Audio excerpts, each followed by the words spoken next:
looking at other sources of yung funds na ginamit for rewards? Actually, Colonel Espinido made a statement in our first Quadcom hearing na talagang mayroong reward system. Tinanong namin kung saan ang gagaling ang reward system.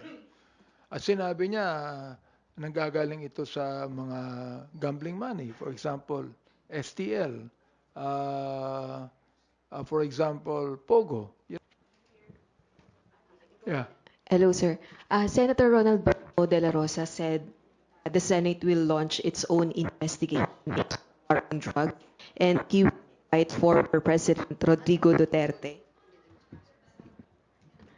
Senator Ronald Bato de la Rosa says the Senate will launch its own investigation into the war on drugs and will invite former President Rodrigo Duterte as resource person. At naniniwala siya mas malaki po yung possibility na dumalo si former President sa ilo-launch nilang Senate investigation. Your comment on this? Clear the air and say what he would like to say. You mentioned earlier, Kong, na next hearing, EJK ulit yung topic. Are we not going to formally invite the former president to finally face the Quadcom amidst these allegations against the war on drugs? We will still talk about if we are going to have the EJK or the POGO or the drugs about it. But definitely we're going to invite the president. I do not know when, no? Sa akin, if we're going to invite the former president, hindi muna namin iimbitahin ng maraming mga iniimbita namin, no? So that he could be able to freely say his piece. Mahirap naman kung napakaraming iimbitahan namin and then maghihintay siya ng matagal. We do not want that to happen. Sorry. In our first Quadcom hearing, na talagang mayroong reward system. Tinanong namin kung saan ang gagaling ang reward system. At sinabi niya, nanggagaling ito sa mga gambling money. For example, STL. For example, Pogo. Yan ang sinabi niya, no? Now, meron itong connection din naman sa sinabi ni Colonel Garma na talaga mayroong reward system. Although hindi niya talaga tinukoy kung ito ay galing sa STL. Tinukoy lamang niya na mayroong pondo na nakalaan dito, na nagtatago ng pondo nito, things like this. So sir, pwedeng all of the above. Pwedeng Pogo, STL. Pwede. More than one. Yes, pwede. Pwede rin na na kung yan ay talagang operational expenses sa tinatawag. Siyempre, that would appear. Mag-a-appear yan sa COA, mag-a-appear yan sa pag-imbestiga doon sa mga intelligence fund and confidential fund na nakalagay ng operational expenses. Ang gusto nating malaman, paano ginamit itong operational expenses na ito? Kasi actually, pag sinabi nating operational expenses, na binibigay bago ang operation eh. O, hindi binibigay yan after the operation. So it's not actually a post-operational expenses. But before any operation can be done, merong tinatawag nating operational expenses. We understand that. But not the reward for policemen killing another person for that matter. So sir, possible na dirty money yung ginamit for the reward system? It can be possible. Yes. Oo. And sir, last na lang on my part. Yung may binabanggit si Colonel Garma na yung Coplan pala, sir, hindi pala pinapondohan ng PNP. Yung Coplan po, yung mga planned na operations. Hindi pala siya pinapondohan ng PNP, nakasanayan na daw on ground na pumupunta yung mga pulis sa mayor. May ganun po ba? I do not know a lot of things about that. Although, syempre, ang atin namang mga kapulisan, pumupunta yan sa LGU, no? Especially kung talaga meron silang operations. And they would be asking the LGU for help. Okay lang yun eh. Okay lang yun eh. Unless otherwise, ang talagang papatay nila, mayor din naman. The thing is, in the past in the last administration, I think there were 9 mayors that were actually killed. Yun nga sir, ano, would we go as far as isa-isahin, tignan yung mga kaso na rin na ito kung connected? Tinanong namin to eh. Ang sinabi lamang ni Colonel Garma na merong police officer na involved ay yung pagkapatay kay Mayor Halili, no? I was the one that asked, halimbawa naman yung pagkakapatay sa Mayor ng Los Baños, si Mayor Perez. Drugs din yun eh. At ang napagbintangan ay konsehal. In fact, right now, the councilor is still in jail. Oo. Yung ba, police operation din to. Wala siyang sinabi, hindi niya raw alam yun.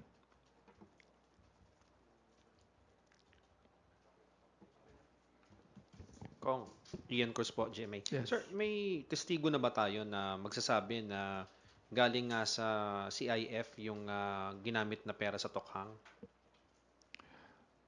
Well, as far as we're concerned, si Garma pa lang talaga ang nagbigay ng statement tungkol dyan, no? Although, tinatanong nila kung gaano katotoo yung statement na yan. Sinabi ko naman na mula kay Colonel Espinido na sinabi niya may reward system, yung napatay na Chinese drug lord sa Davao Penal Colony na binigyan ng PDL ng tigi 1 milyon, no? In fact, according to the PDL na nag-testify, even Colonel Padilla, na ang sabi nung SPO4 Art Narsoles na bawat ulo 1 milyon. So 3 milyon yan.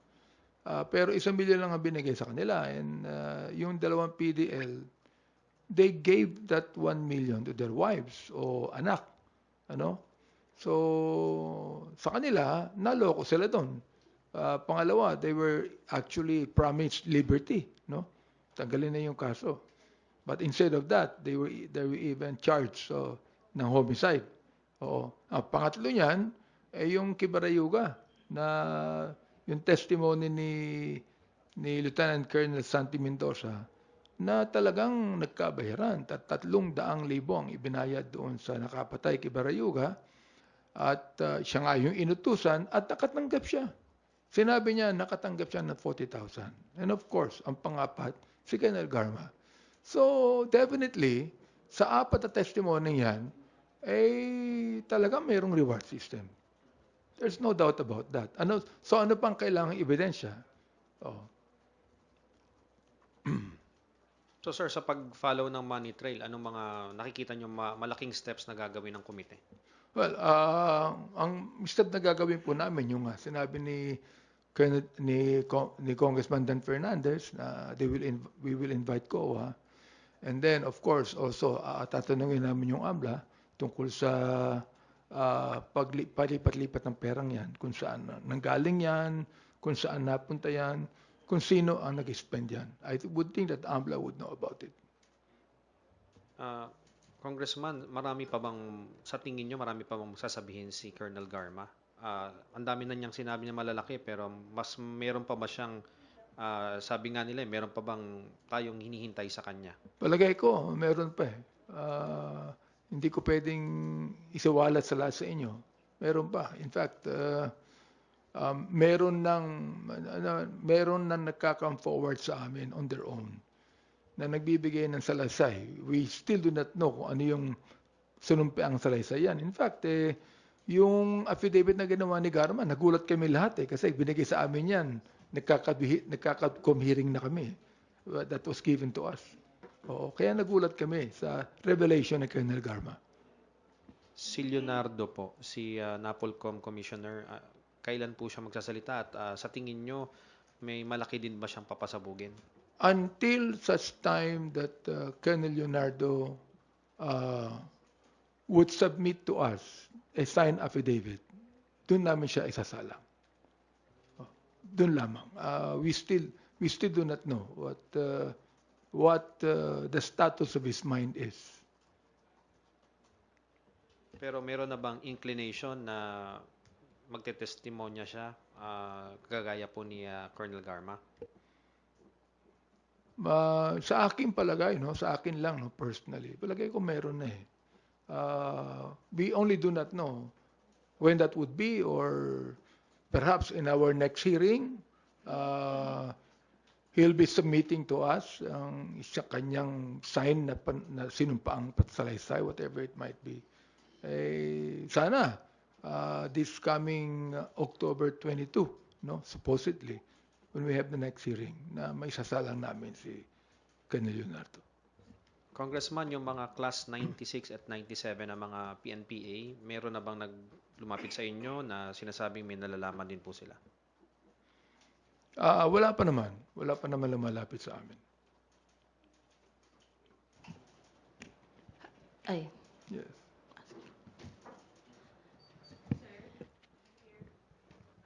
Yeah. hello, sir. Senator Ronald Bato de la Rosa said the Senate will launch its own investigation into war on drugs, and he will invite former President Rodrigo Duterte. Senator Ronald Bato de la Rosa says the Senate will launch its own investigation into the war on drugs and will invite former President Rodrigo Duterte as resource person. At naniniwala siya mas malaki po yung possibility na dumalo si former President sa ilo-launch nilang Senate investigation. Or comment on this po. Very good. In fact, sabi ng Bible, 2 is better than 1. Oo. Pero may partner na kami sa Senado when it comes to investigation. How about yung possibility na humarap mismo si former president sa kanila and yet dito sa atin po sa Quadcom? It seems like, yun po, although nagbigay na po ng statement si former president na willing siya na umaten, pero mas malaki yung possibility sa Senate siya humarap. Well, it might be. It's up to him actually. Although he in-indicate na niya na haharap siya if he's invited. No? So, sa amin, okay na okay yun eh. Hopefully, he will come and clear the air and say what he would like to say. You mentioned earlier, Kong, na next hearing, EJK ulit yung topic. Are we not going to formally invite the former president to finally face the Quadcom amidst these allegations po against the war on drugs? We will still talk about if we are going to have the EJK or the POGO or the drugs about it. But definitely we're going to invite the president. I do not know when, no? Sa akin, if we're going to invite the former president, hindi muna namin iimbitahin ng maraming mga iniimbita namin, no? So that he could be able to freely say his piece. Mahirap naman kung napakaraming iimbitahan namin and then maghihintay siya na matagal. We do not want that to happen. Sorry, sir. Pero hindi ho ba maaapektuhan yung pong inyong investigation na ginagawa kung sa Senate siya unang humarap dahil naka 8 public hearing na po yung Quadcom and palagi pong nadadrag yung pong si former President Duterte? Hindi naman siguro sapagkat malalaman naman namin kung ano nga sabihin niya sa Senado eh. Whatever he will say, no, babantayan namin maigi yan eh.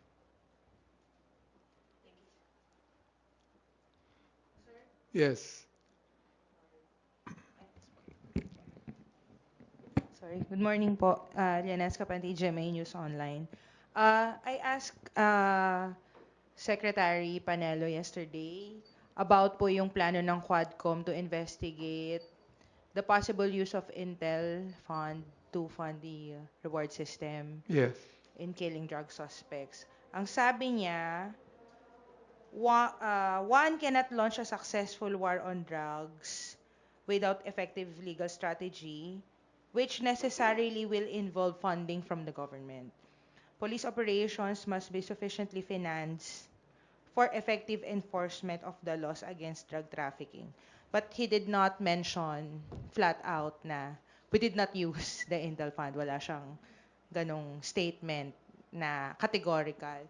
Do you think, how do you find that statement? Is that statement, lack of categorical statement, just confirms what the others have testified po sa Quadcom? Yeah, I respect his own legal opinion on that. No? Marami naman siguro mga legal opinions ng iba't ibang abogado. No? That is own legal opinion. Sir, confirmation kaya yun na nagamit nga yung Intel Fund? Ang haba ng statement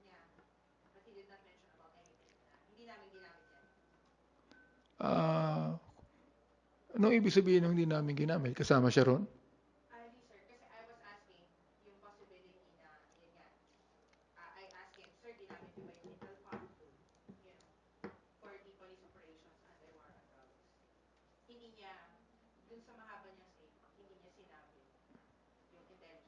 Palagay ko, it will depend upon our investigation. Sir, sorry. Follow-up lang po dun sa question about Bato. Maglo-launch sila ng sarili nilang investigation po and invite si PRRD. Tingin niyo po ba magiging fair si Senator Bato dun po sa magiging pagdinig ng Senado, lalo na siya mismo po yung nadidiin sa issue ng war on drugs? Hindi. Paano niyo pa nasabi, sir? Well, you know, the thing is, he became the Director General of the Philippine National Police during the time of the former president. No? But just imagine, he was only a Brigadier General all of a sudden. Nagdagdagan siya ng star, no? Naging Major General siya and naging Director General. So I would think that he would be more biased than actually balanced in that hearing. No? Sir, how about po yung mga narco generals? Are you going to invite them? Wala po kasing na-file na case at wala din pong nailutang na evidence. Nabrand po sila dahil close sila sa isang presidential candidate kay former DILG Secretary Marojas na identified dun sa Novotel. Sinabi na pong narco generals agad. Pag amin na pong iimbestigahan ng drugs, dangerous drugs, palagay ko we will now be able to know and invite who the narco generals are. At this point in time, hindi pa masyado naming pinag-uukulan ng pansin yan. Good morning, Kong. Yes. Here, right here. Sir, so are you seeing conflict of interest sa investigasyon ng Senado or their planned investigation dito sa war on drugs? I really do not know if most of the senators would agree to it. No? Sinabi lang yan ng isang senador. So, there might be. But we do not know. No? We still have to wait until such time that it will happen. On the details lang po nitong pagtap ng AMLC sa investigasyon ng Quadcom, nag-reach out na po ba ang Quadcom to the AMLC and on the particulars po, kani-kaninong bank accounts po yung titingnan? For example, dun po ba sa mga involved sa killing, for example, ng 3 Chinese within the Davao Prison and Penal Farm or dun sa mga involved kay Wesley Barayuga? We have always invited the AMLC to come and be in our hearing, no? Because of the POGO, o yung money trail ng POGO. Hindi pa namin sila natatanong kung yung money trail that happened in the EJK operations. Ngayon pa lang. Kaninong transactions po yung particular titingnan? Yung Transactions, kaninong particular transactions po yung titingnan, sir? on the basis of the revelation of Colonel Garma.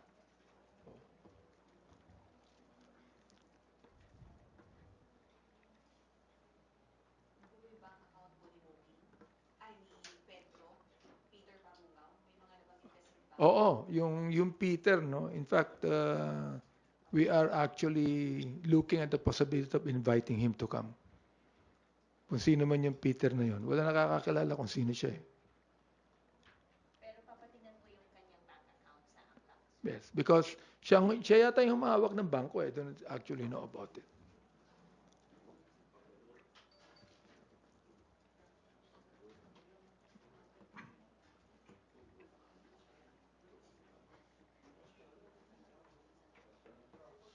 Yung mga banks, papatawag din ba natin? Sir, kasi doon sa affidavit ni Garma, naka-specify yung mga banks eh. May mga banks po na specify doon sa affidavit. Papatawag din po ba natin sila?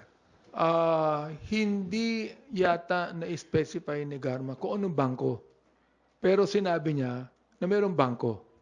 So we're gonna find out kung anong bangko yan. Pag nakita namin, nalaman namin kung anong bangko talaga yan, well, of course, papatawag po namin yan.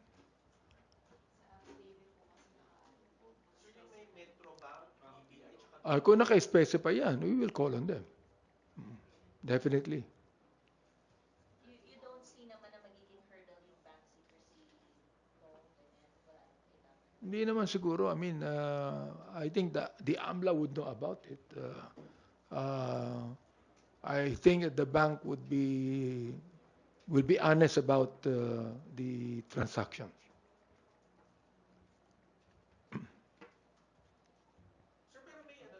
May kasi sir, even yung sa Intel funds, parang hindi pa talaga concrete yung what we know right now. Sa tingin niyo sir, in the next hearing, malilink na yung possible sources na STL, Pogo, and yung Intel funds? Sa tingin niyo mabubuksan na po doon o medyo... In our hearing, there'll be no let up. No?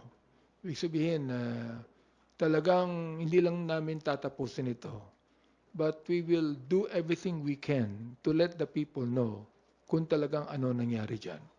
Kasi sinimulan na namin eh. And of course, this is about politics. No?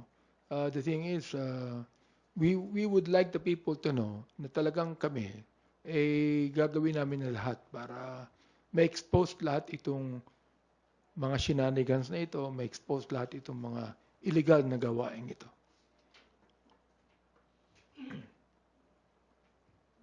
Kung may idea na ba ang Quadcom kung dun nga sa nababanggit ni Sandro kanina, go TFF or dun sa STL, anong bulk ng money ang pinanggagalingan po? Kung may idea kami, meron, no? Although we cannot say pa definitely kung ano 'yun, no? Kahit nasa Pogo may mga iimbitahan kaming bangko tungkol diyan to be able to find out the money trail. Pero hindi pa ngayon pag pinag-usapan ng GH kasi umaabot kami ng hating gabi, no? Just to talk about a certain nagagamit diyan Oo. Sa estimate namin, umaabot ng I do not know kung, pero malaki.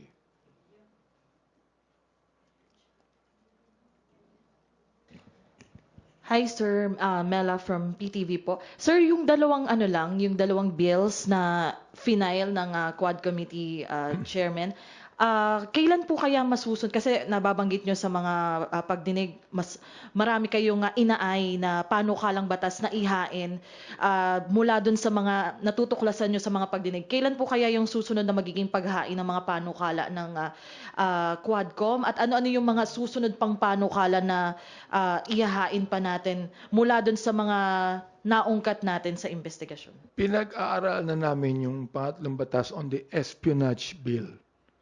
Sapagkat medyo malabo yung batas natin ngayon tungkol dyan. No? So pinag-aralan po namin kung ano ang may dadagdag namin or we could be able to amend the espionage law right now. So I think there's about mga 15 na mga draft bills na ipa-file namin, including the death penalty bill on heinous crimes. Kailan po kaya yung mga susunod, sir, na filing? Hindi ko alam we're still studying it and we're still asking our lawyers to look into it.